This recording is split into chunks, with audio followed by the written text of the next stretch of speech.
How's everybody doing? All right. Obviously, a lot better weekend this past weekend. Sun was a little bit brighter on Sunday. It was good to have the sun out on Sunday after Friday and Saturday.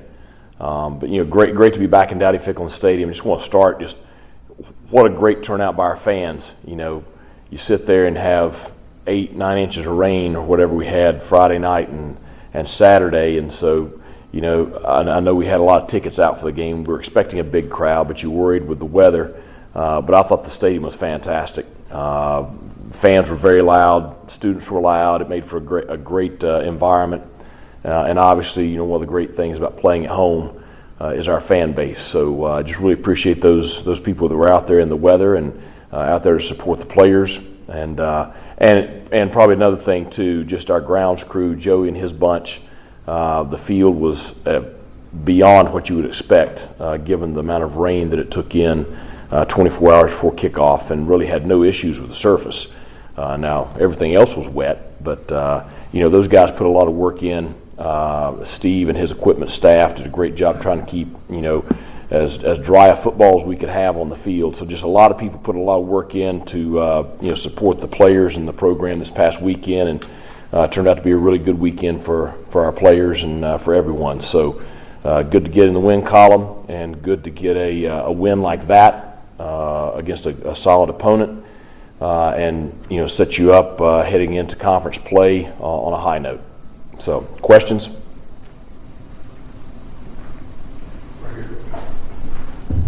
Obviously, aside from just getting the win itself, what does a win do, just maybe confidence-wise, just between the years for the group, just moving forward, just getting that win out of the way? Well, I think getting a win's important. I think getting a win like that in that kind of fashion is even more important.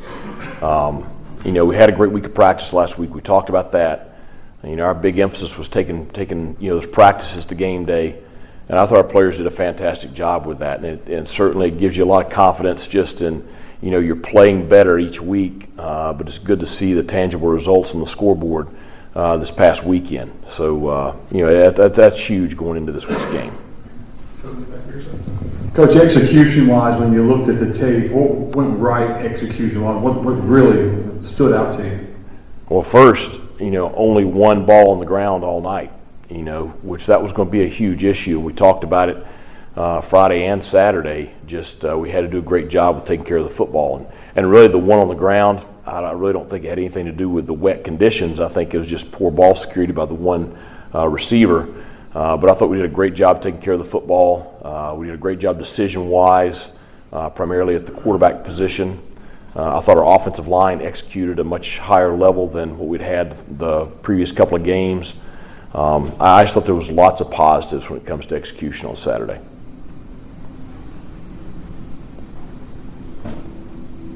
Coach Rice, pretty high-powered offense. I know JT Daniels got a little banged up, but what have you seen through the first 4 games with them, which has allowed them to put up so many points? Well, they've got, obviously JT Daniels has an elite arm, and in the pocket, he does a really good job. They have some playmakers. I mean, McCaffrey may be the best receiver we've seen so far this season. I mean, he had a huge game against South Florida the other night, had a huge game against Houston.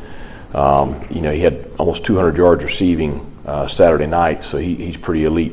Connor's out of the backfield. I think he had an 80-yard touchdown against South Florida Saturday on the pipe route, and he's made plays in every ball game. So I think it's a combination of a really good quarterback, a very solid offensive line, and then playmakers that have big playability all around. So they're averaging 35 points a game. They put up big numbers in virtually all their games. So, we've got our hands full offensively. Coach, continuing on the offense, is this one of those weeks we might see a lot more lengthy players who can kind of live in the space as they have that high-powered West Coast offense we've seen? Well, I think that, you saw the other night, I think, Sam Danka, BJ, Jeremy, their length at the second level was a factor the other night, and I think that, we're trying more and more to get different combinations on the field and just getting a lot of people on the field.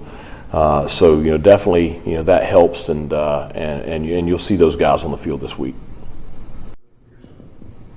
So a smile and a celebration after your last stop Saturday night. You want to win the game, but how important was the shutout, and were you guys talking about that, as the game went along Saturday?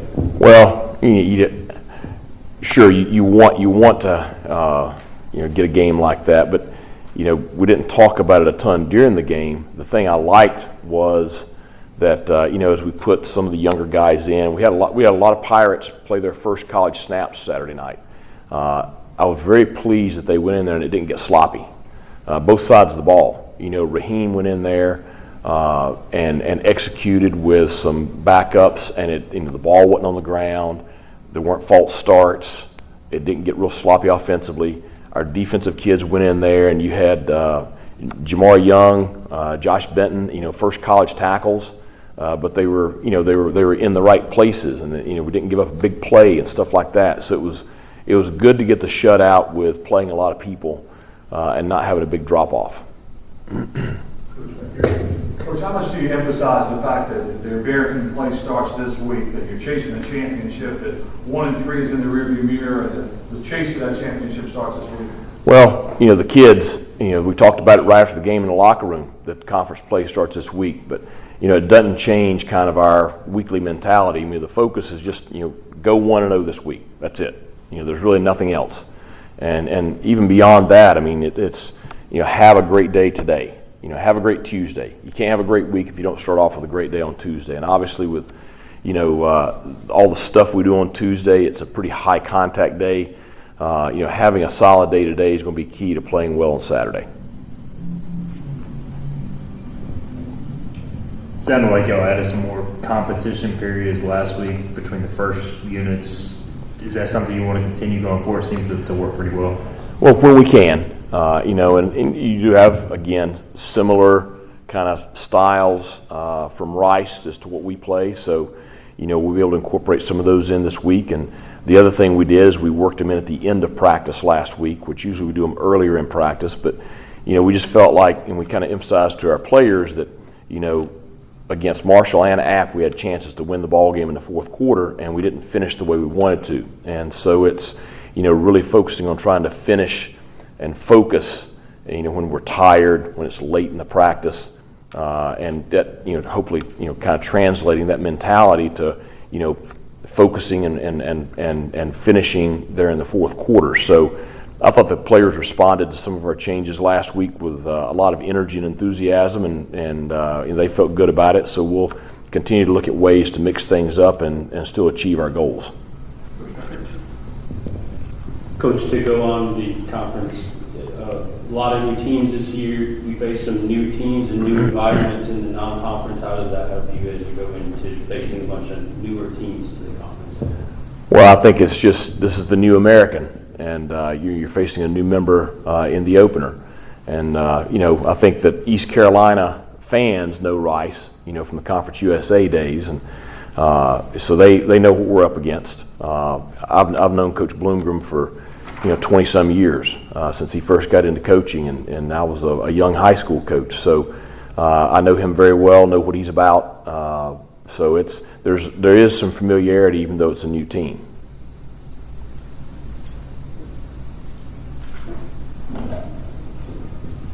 Coach, with Javius, we all saw the talents early on, even when y'all were recruiting him, but it seemed like dating back to the spring, y'all kind of knew he was ready to play right away. So what was it about him, how he carried himself, that allowed y'all to kind of trust him that way? It's hard to quantify it. It's the it factor, and some guys just have it. And all the ones that play eventually have it, but very few come in and they're freshmen. You're like, okay, he has the maturity, he has the confidence to go along with the ability, and it's not false confidence, and it's not cockiness. It's just, he has the mentality to play early, and not all of them do, but you knew he did. And it's why I put him back deep as a kickoff return guy at Michigan.